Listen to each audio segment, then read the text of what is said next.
Shine परिवार के आप सभी कस्टमर, सभी एसोसिएट, आप सभी को Rashid Naseem, chairman shine group का प्यार भरा नमस्कार।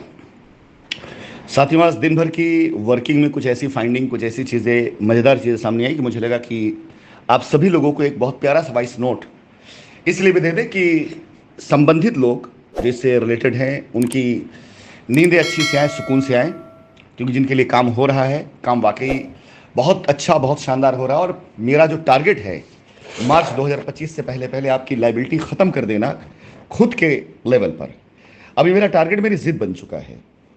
और मैं केयर ही नहीं कर रहा हूँ इस बात को लेकर के कि उच्च न्यायालय में अगर हम आपके लिए कोई आवेदन डालते हैं और मांग करते हैं कंपनी की ज़मीन से कर दिया जाए, और अगर उच्च न्यायालय इस बात को लंबित करता है तो हम इस बात को केयर नहीं कर रहे हैं, बल्कि हम ये आगे करने जा रहे हैं कि आपको आपकी लाइबिलिटी ख़त्म करने की व्यवस्था हम व्यक्तिगत तौर से जो करके बैठे हुए हैं, ऑलरेडी मौजूद है हमारे पास में। पीछे 2 सालों से मेरी तैयारियां हैं, उसके लिए मुझे किसी से बात भी नहीं करनी है।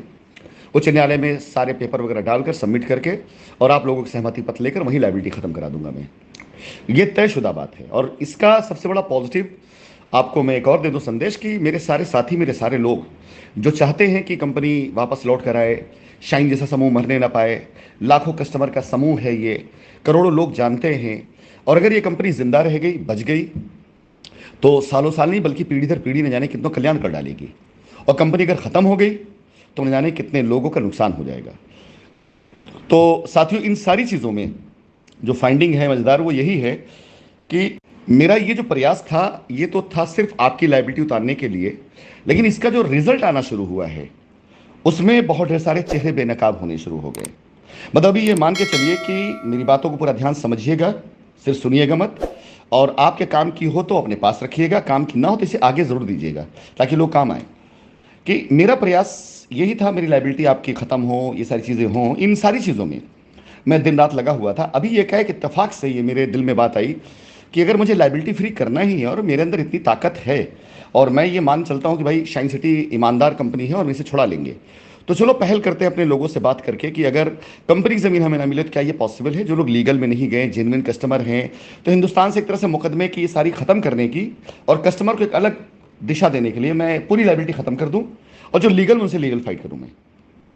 जब मैंने फैसला किया तो मेरे साथ के लोगों ने मेरा साथ दिया, और आज अंजाम इस बात पे है कि अगर कल इस बात का फैसला हो कि हाँ, अगर शाइन सिटी के सारे कस्टमर जिन लीगल में नहीं गए हैं और इनकी लाइबिलिटी खत्म करने के लिए शाइन सिटी बिल्कुल आज़ाद है, चाहे जहाँ से कर दे, ये लाइबिलिटी नहीं मानी जाएगी, इसको जीरो कर दिया जाएगा। और जितने लोग अब लीगल में आ चुके बस वही लाइबिलिटी मानी जाएगी, और उन्हीं पर बात होगी, उन्हीं पर बहस होगी, उन्हीं पर फैसला होगा, और उन्हीं पर आगे जो होगा कार्रवाई होगी। तो मैं यकीन जानो कल के कल लाइबिलिटी खत्म कर सकता हूँ। इतनी पावर, इतनी ताकत शाइन के पास है। यानी हमारे व्यक्तिगत संबंधों में, हमारी चीज़ों में हमने इतना दम रखा है कि अगर मैं एक आवाज़ दूंगा तो ये लाइबिलिटी ख़त्म होते टाइम नहीं लगेगा। फिलहाल अब आ जाता हूँ मेन बात पर। ये तो थी आप लोगों की बात जिनकी लाइबिलिटी ख़त्म मैं करने जा रहा हूँ। आपकी मेलें आती जा रही, मैं देखता जा रहा हूँ, और उसमें जो सही सही है उन सबको सही करता जा रहा हूँ, जो गलत है उनको एक साइड कर रहा हूँ, उनसे बात मैं करूँगा या मेल जाएगी उनको और उनके पेपर सही कराए जाएंगे। लेकिन साथियों, मजेदार बात यह है जो आपको बताना है कि आपके बीच के बहुत ढेर सारे लोग ऐसे हैं जो चाहते ही नहीं हैं आपकी लाइबिलिटी खत्म हो। क्यों? उसके पीछे की वजह है। अब इस बात को समझिएगा ध्यान से ताकि आप इस पर कदम उठा सकें, क्योंकि अगर आप इस पर कदम नहीं उठाएंगे ना तो नुकसान आपका है। अब जैसे एक एग्जाम्पल तौर पर, वो कोई एसोसिएट नहीं चाहता जिसने पैसा अपने अकाउंट में लिया हो, वो नहीं चाहता है कि ये मामला निपटे। क्यों?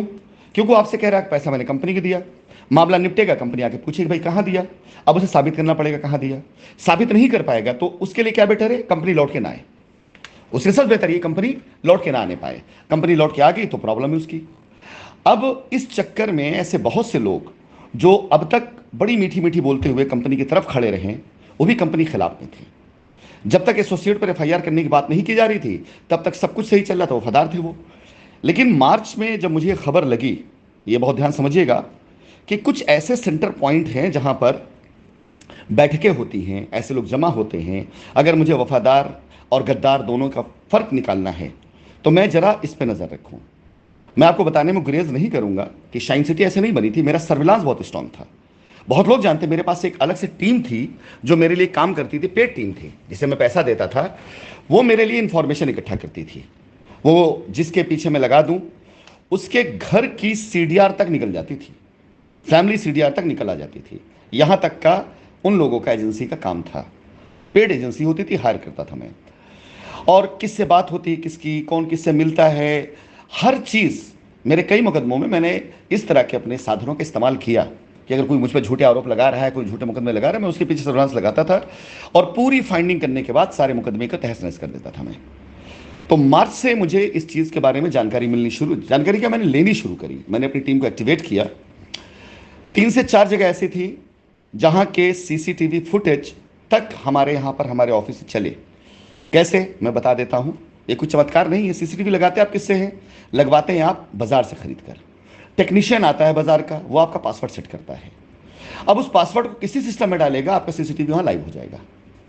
तो कितने में बिकते हैं ये लोग? बिल्कुल मैं सही बात है, कितने में बिकते हैं ये लोग? 5,000 10,000 रुपए में।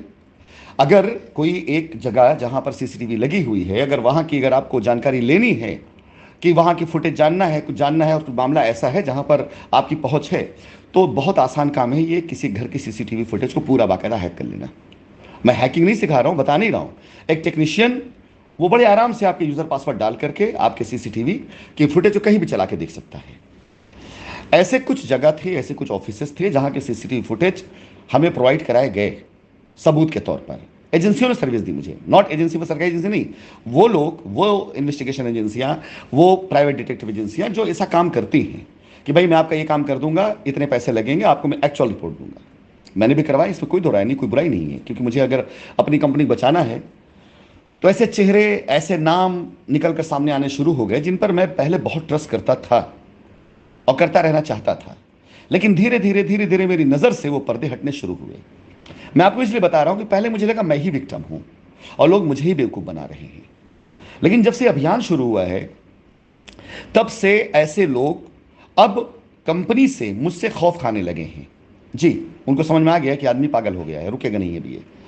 लेकिन आपका नुकसान ना हो इसके लिए मैं आपको रिकॉर्डिंग आपको मैं भेज रहा हूं कि ऐसे नहीं, यानी कितनी सिफारिशें मेरे पास आने लगी कि बोलिए ये काम ना करें। अब जरा मुझे एक सवाल का जवाब दीजिए, आप वो कस्टमर जिन्होंने पैसा किसी एसोसिएट के अकाउंट में दिया है, आपका पैसा मैं नहीं मान रहा हूं, आप जिसको दिए जाए उससे मांगिए आप। अब वो आपसे क्या कहता है? जाइए लीगल। आप लीगल जाएंगे तो क्या होगा? आपको जाकर अपना क्लेम सेटल कराने के लिए आपको एजेंसी में अपना पेपर सबमिट करना पड़ेगा। एजेंसी क्या मांगेगी आपसे? पैसे का प्रूफ। भाई पैसा किसको दिया? आप बोलोगे पैसा एसोसिएट को दिया, मांग कंपनी से रहे, क्लेम खारिज, आपके हाथ कुछ नहीं आएगा। वो यही चाहते हैं, वो यही चाहते हैं या तो पैसा भूल जाए या तो कंपनी के आने के इंतजार करें, जो वो आने नहीं देना चाहते हैं कि नहीं भाई कंपनी आएगी तो दिक्कत होगी। तो अब उनके पास एक रास्ता यही बचा है, किसी तरह आपको डिले कराएं, कंफ्यूज कराते चले। इस चक्कर में लोगों ने अपने प्रयास चालू किए, लेकिन अब वो समझ नहीं पा रहे हैं कि कहां जाएं। उनकी हालत बड़ी खराब हो चुकी है। अब वो आपसे कहेंगे लीगल में जाओ तो प्रॉब्लम उनको है, लीगल में नहीं जाओ, पीछे मैं खड़ा हूं। अब मुझे आप बताइए आप कहां जाएंगे? अगर आप मेरे पास आएंगे मैं आपसे बोलूंगा एफआईआर करा के आइए। आप लीगल में जाएंगे, लीगल के बाद पैसा है नहीं कंपनी में, आप खारिज हो जाएगा। तो आपको किधर जाना चाहिए? फैसला आपको करना है। अगर आप लीगल में नहीं जाएंगे तो कंपनी जिसने आपको रसीद दी है, 10 लाख की रसीद में 7 लाख रुपए आपने उनको दिया, 3 हमें दिया, या 3 उनको 7 हमें दिया, ये पैसा आपने उन्हें क्यों दिया? उस पैसे को उन्होंने क्या इस्तेमाल किया? कंपनी में दिया, बताए ना कंपनी में दिया है। कंपनी में दिया या किसी आतंकवादी को फंडिंग कर दी उन्होंने, या किसी लीगल काम में लगा दिया उन्होंने, किसी माफिया सा पैसा लगा दिया उन्होंने, या ब्लैक मनी उन्होंने खपाई है, क्या किया उन्होंने? ये बताए तो सही आकर के। हम कहाँ वो पैसा मांग रहे हैं? अगर पैसा हमारे पास आया तो हम नहीं मांगेंगे दोबारा, लेकिन पैसा अगर हमारे पास नहीं आया है तो हिसाब तो देना होगा। क्या जाता है हिसाब देने में? और आज इन बातों को लेकर इतना तहलका मचा पड़ा हुआ है, इतना तहलका मचा पड़ा हुआ है कि साहब ये नहीं होना चाहिए, सारी ताकत लगा दो। ध्यान दीजिएगा कि वो सारे लोग जिन्होंने इस केस को दबाने के लिए सही में जो गलत काम किया है वो इसकी वजह से किया। यहां शुरुआत हुई है कि ये मामला अगर खुल गया और ये पैसा उनका कंपनी में नहीं आया, वो पैसा उन्होंने मार दिया, तो आप फंस जाओगे। अब मैं कह तो रहा हूं अगर आपका 10 लाख में 7 मेरे पास है, 3 उनके पास है, मैं 7 देने को तैयार हूं, लेकिन मेरा 3 का हिसाब तो पहले दो। हम 7 ही देंगे आपको, 10 नहीं देने वाले हैं, या तो हिसाब दे दो। और अगर हिसाब नहीं देते तो जाइए एफआईआर करके आइए, हम आप पूरा 10 देंगे आपको, पूरा 10 देंगे आपको। क्योंकि उस पैसे से मेरे सर पर नहीं होगी, कल को उस पैसे से कुछ गलत काम हुआ है मेरे सर पर नहीं होगा वो, लेकिन आपका 3 मैं नुकसान नहीं होने दूंगा और आपको बचा रहा हूं। तो साथियों, ये जो एक माहौल बना हुआ है, इस माहौल में आपके कस्टमर के ट्रस्ट और आज का जो आपका स्टैंड वो बहुत जरूरी है। अब वो लोग डर करके आपके पास सेटलमेंट के लिए आएंगे, भाग करके आएंगे, आपको मनाने आएंगे, आपसे कहने आएंगे कि प्लीज लीगल मत जाइएगा। लेकिन मैं फिर बोल रहा हूं, अगर आप लीगल नहीं जाएंगे तो दिक्कत आपको है।